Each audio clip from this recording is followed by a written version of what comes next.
Morning, everyone. Here in the People's House, we continue to get things done for the American people.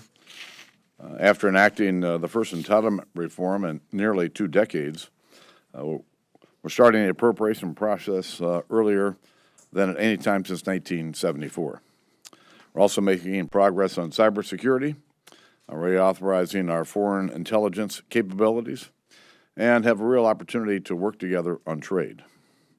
And today we'll pass the first joint 10-year balanced budget plan since 2001.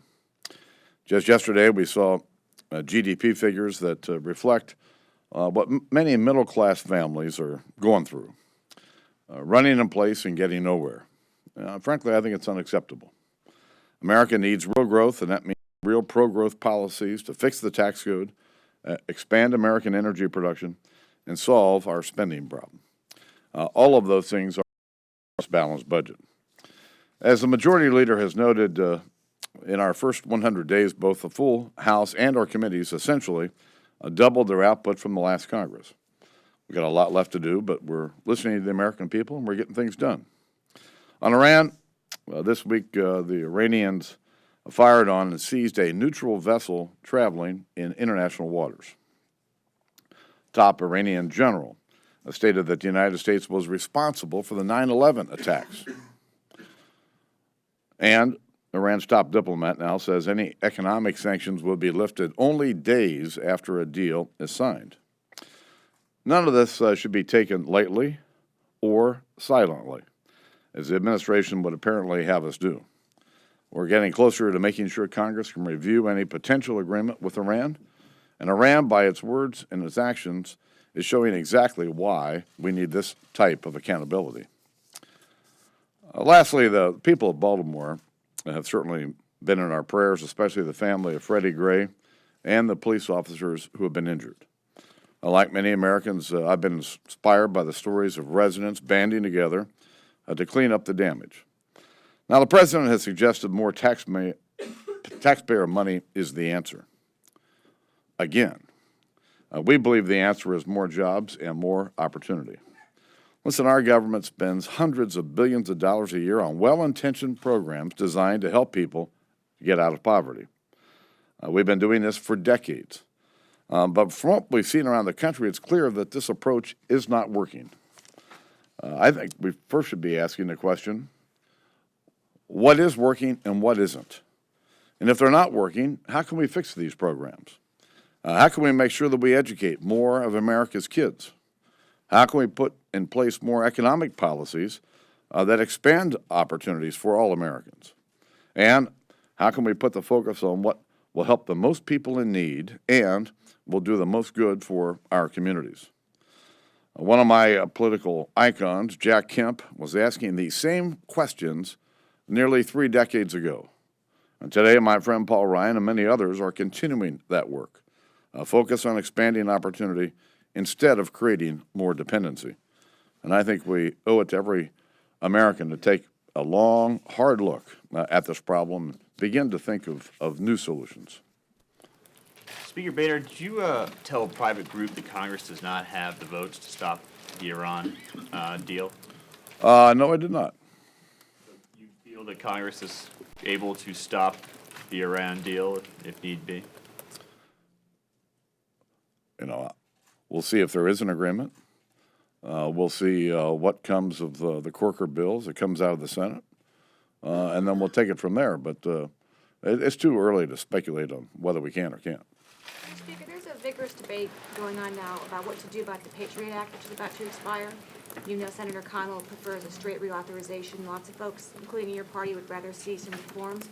What's your personal position, and how do you proceed? Well, I believe that the work of the Intelligence Committee and the Judiciary Committee has produced a very good package that I believe is going to be marked up in the Judiciary Committee today.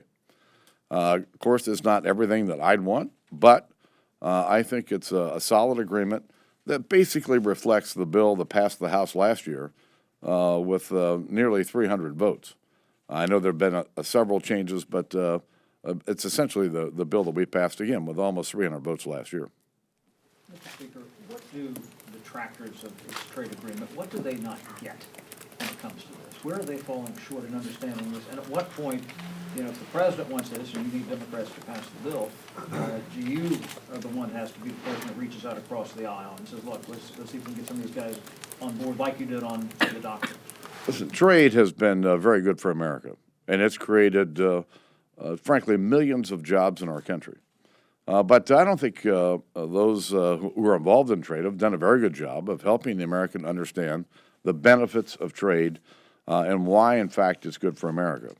And that's why we have this struggle every few years, whether it comes to a trade bill or it comes to trade promotion authority. But one thing is clear. There'll be strong Republican support for trade promotion authority. Another point you should keep in mind is that every Democrat leader in the House and Senate are opposed to giving the president what he's asking for. And the president needs to step up his game in terms of garnering more support amongst Democrats, especially here in the House. Mr. Speaker, 20 years ago, you were part of a House leadership team in a Republican majority that didn't just pass a balanced budget through a budget resolution. You also rolled up your sleeves and passed implementing legislation. It was very difficult, as you remember. Why aren't you doing that this year? Listen, I think we have a little different environment here than we did in 1997. And the fact is, the president is the one who suggested the sequester when he backed out of a long-term deal that he and I and Mr. Cantor had agreed to. If the president is serious about this, we'd welcome his involvement in fixing our long-term spending problem. But in 1995, it was a Republican-only exercise to prove to the American people that you would fulfill your promises. You're making a promise about a balanced budget, but you're not fulfilling it. If we can get some cooperation on the other side of the aisle, we'd love to do it. It's pretty clear that Hensarling does not want to extend the Export-Import Bank, and I understand he's going through the process in his committee. If the Senate passes something, could you put that out, could that get a vote?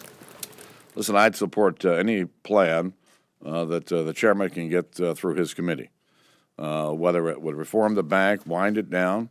But there are thousands of jobs on the line that would disappear pretty quickly if the XM Bank were to disappear. So I've told the chairman he needs to come up with a plan. And because the risk is that if he does nothing, the Senate is likely to act, and then what? Well, that's what I'm asking. That was my question. It's a question I posed to the chairman. You might want to ask him. Okay. Yes. Comment on the decision to delay votes on the appropriations bill last night, and why were appropriations bills taken up before the budget was passed?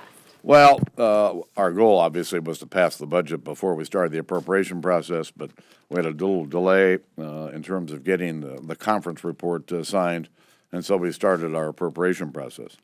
And then last night, during this debate on the military construction VA spending bill, all of the members of the House Armed Services Committee who were concerned about some of these amendments were in a markup on the National Defense Authorization Bill until some 4:30 this morning.